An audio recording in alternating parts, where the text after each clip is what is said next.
Cruzúgil de Mercedes, fe de mi pueblo sencillo. Llego hasta ti humildemente, después de mucho camino.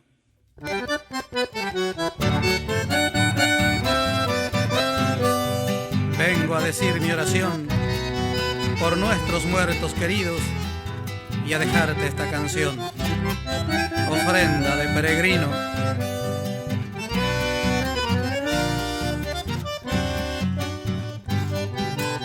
Hay una cruz de espinillos sosteniendo tu recuerdo, Antonio Gil Correntino, gaucho alzado de mi pueblo. Te alcanzó allí la partida, lo demás es lo de menos.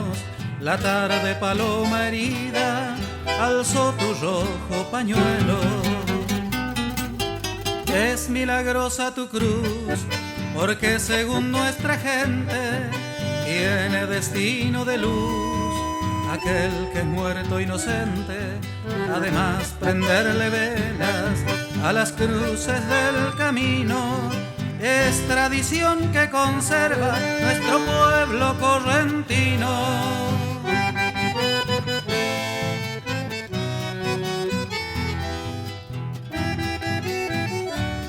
Salud, trabajo y amor para vivir dignamente, con encendido fervor viene a pedirte mi gente, y por eso las promesas y los gestos elocuentes.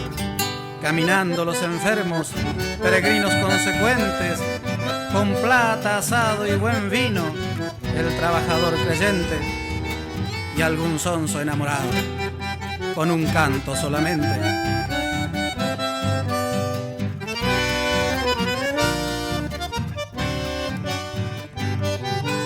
Yo creo no más que Dios hace un alto en el camino y se queda con mi pueblo, musiquero y divertido. Se alegra con la amistad que reparte el pan y el vino, porque él sabe que en verdad en su nombre nos reunimos.